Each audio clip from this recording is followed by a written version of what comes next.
TSP एकता, TSP एकता, जिंदाबाद TSP एकता, जिंदाबाद। परम सम्मानीय मंच पर विराजमान हमारे सारे सीनियर साथी, विशेष करके हमारे जिला अध्यक्ष भाई जितेंद्र जी डोडिया का बहुत बहुत धन्यवाद करता हूँ, आभार जताता हूँ कि उन्होंने पिछले कई दिनों से हमारे इस बेरोजगारों में बांसवाड़ा को एकत्रित करने में उन्होंने अपनी अहम भूमिका निभाई है।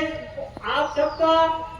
इस मंच की ओर से हार्दिक स्वागत अभिनंदन करना चाहता हूँ। साथियों, आपको बताना चाह रहा हूँ, जब 19 मई 2018 को टीएसपी क्षेत्र को बढ़ाया गया है तब 9.41% टीएसपी का विस्तार था। 2018 के बाद में 14% का उसका विस्तार किया गया है। लगभग 3 जिले को 9 नगर पालिका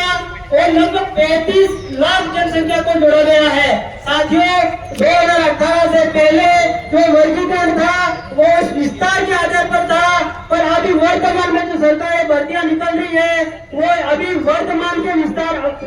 विस्तार के आधार पर पदों का वर्गीकरण नहीं किए रहे। साथियों, आपको बताना चाह रहा हूँ, जब 35 और 40% क्राइटेरिया की बात करते हैं, पिछले कई भर्तियों में जब मैं मोटा आपको आंकड़ा बताना चाह रहा हूँ, जब कंप्यूटर ऑफिसर भर्ती हुए, जब 888 पोस्ट पर भर्ती निकली थी टीएसपी में, तो इस 35 और 40% बाध्यता की वजह से मात्र 175 बच्चे पास हो पाए हैं। अभी वर्तमान में भी इस 35 और 40% क्राइटेरिया की होने के माध्यम से बहुत सारे पद रिक्त होने की संभावना है। साथियों, जब बात करते हैं एग्जाम सेंटर की, सारे लोग बताते हैं कि अभी हम लाइब्रेरी में जा रहे थे, कोचिंग में जा रहे थे, बोल रहे थे आपके अकेले से बोलने से कुछ नहीं होगा। साथियों, पहले कोई बोल नहीं रहा था, अगर आप साथ दे रहे हैं और हम बोल रहे हैं तो आजादी निश्चित ही हम आपको बराबर देना चाहते हैं कि जो जयपुर में हमारे साथी है उनके नेतृत्व में हमने 4 अक्टूबर 2028 को बीजेपी कार्यालय का घेराव किया था, और जब माननीय प्रदेश अध्यक्ष मदन राठौड़ जी से मुलाकात करी थी और तब 25 जिले में सेंटर दिया जा रहा था, हमने हमारी एक लड़ाई के माध्यम से हमने 35 से बढ़ाकर 31 जिलों में परीक्षा सेंटर दिलाने का काम किया है। साथियों, जब बांसवाड़ा, डूंगरपुर और प्रतापगढ़ का संभाग बनाने की बात चल रही थी और संभाग पिछली सरकार ने बनाया भी है, वर्तमान में सरकार ने संभाग को हटा दिया गया है, तो हम इस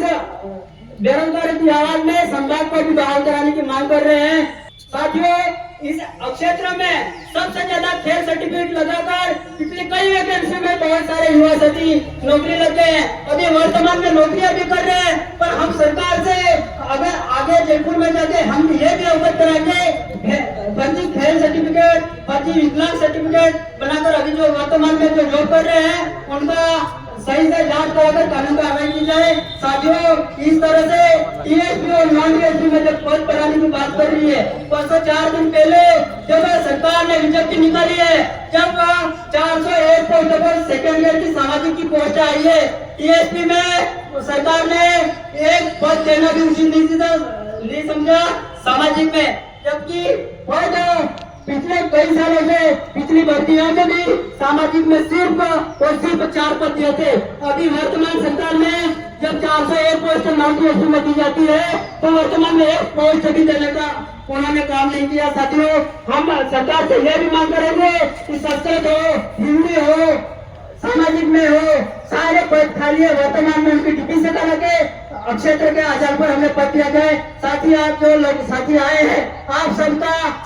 हार्दिक अभिनंदन करना चाहता हूँ और धन्यवाद भी देना चाह रहा हूँ, क्योंकि उनके साथी अभी सारे साथी है, कोई कुछ साथी हमारे माध्यम से अगर बोल रहे थे कि आपके अकेले से बोलने से नहीं होगा, मैं आपको बोलना चाह रहा हूँ, पहले कोई नहीं बोल रहा था, आज कोई किसी साथियों ने मुहिम को छोड़ा है तो आप लोगों को उसमें साथ भी देना पड़ेगा, आपको साथ में आना भी पड़ेगा, हमारे खुद के लिए लड़ना भी पड़ेगा। साथियों, अगर इस मांगों को लेकर आगामी हमारी सरकार नहीं सुनती है तो हम सरकार को ये भी बताना देना चाहेंगे और आप लोगों को भी ये सोचना चाहिए